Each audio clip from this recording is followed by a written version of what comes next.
అయ్యో ఆ విలువైన నగల్ని ఎలా పడితే అలా పారేయకూడదమ్మా. మరి ఇదిగో ఈ రోజు స్వామి వారికి పూజ చేసి ఆ పూజలో ఈ నగలు పెట్టి స్వామి స్వామి ఈ నగలన్నీ ఎవరికి ఇవ్వమంటావు అని నువ్వు అడుగు. ఆ తర్వాత ఈ నగలు తీసుకొని బయటకెళ్ళు. ఈ దారిలో మధ్యలో ఎవరైనా నిన్ను కౌగిలించుకొని అని ముద్దు పెడతారో వాళ్ళకి నగలు ఇచ్చేసాయి. వాళ్ళకి ఎందుకు ఇవ్వాలన్నమ్మగారండి? వాళ్ళని దేవుడు పంపించాడు కాబట్టి వాళ్ళకిస్తే నీకు పుణ్యం వస్తుంది కాబట్టి. ఓ అలాగా, అయితే వాళ్ళకి ఇస్తానండి. అయితే వెళ్ళు వెళ్ళు వెళ్ళు, నువ్వు వెళ్ళి ఫ్రెష్ అవ్వమ్మా. అలాగేనండి.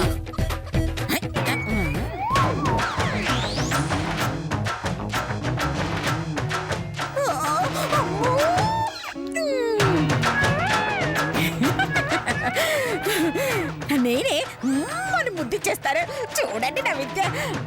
అమ్మో గెటప్ చేంజ్ చేసుకోవాలి.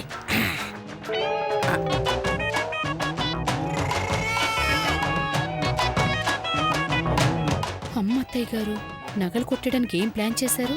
కౌగులించుకుని ముద్దు పెట్టుకోవడం మీకే కాదు మాకు వచ్చు. చూస్తూ ఉండండి ఆ నగలు ఎలా కొట్టేస్తాము. చెప్తాను అత్తయ్య గారు, మాకు వచ్చు ముద్దు పెట్టుకోవడం. పద పద పదొక్క పద.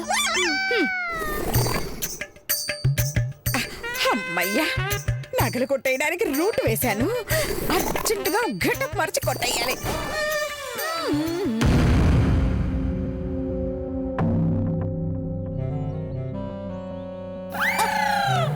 అమ్మో ఎందట్లో మింగేసేవాడు లెక్క చూస్తుండు.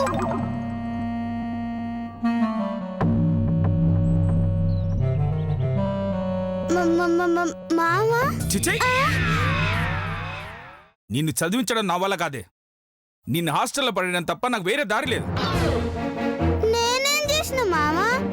పిల్లలు నాకు అల్లరి చేయక అన్నం వండి వడ్డిస్తారా?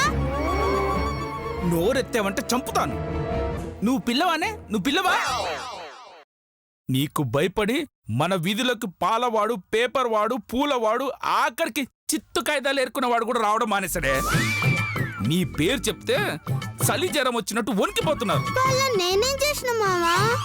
ఏం చేసావా? వాళ్ళందరూ కలిసి చందాలేసుకొని నీ గురించి ఒక గ్రంథమే రాస్తున్నారే. ఆ రేంజ్ లో ఉన్నాయి తమ టార్చర్లు. అరే పాలవాడు నీళ్ళు కలిపితేందుకు, పెట్రోల్ కలిపితే నీకెందుకు? వాళ్ళ వ్యాపారం వాళ్ళది. అమ్మా, అలాంటి వాళ్ళది నిజమైన ప్రేమ కాదు, అది వ్యామోహం. ఎగ్జాక్ట్లీ చిన్నత్త, నిజంగా ప్రేమించుకున్న వాళ్ళు అలా చేయరు.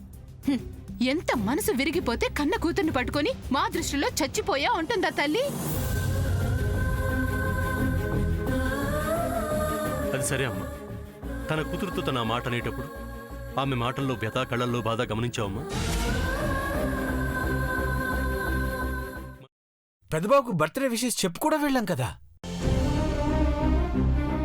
ఊరికే ఎలా కాలిపోతుంది? మంట పెడితేనో పడితేనో తగలబడుతుంది.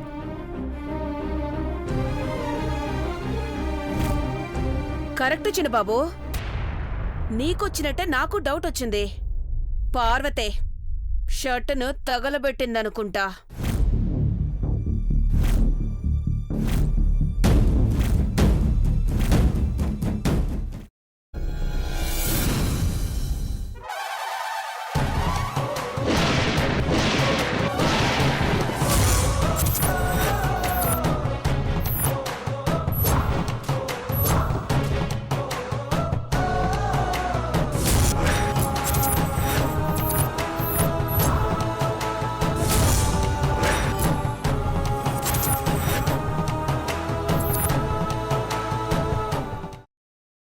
తర్వాత పొట్టు తీసేసి చాప్ చేసి పక్కన పెట్టుకోవాలి.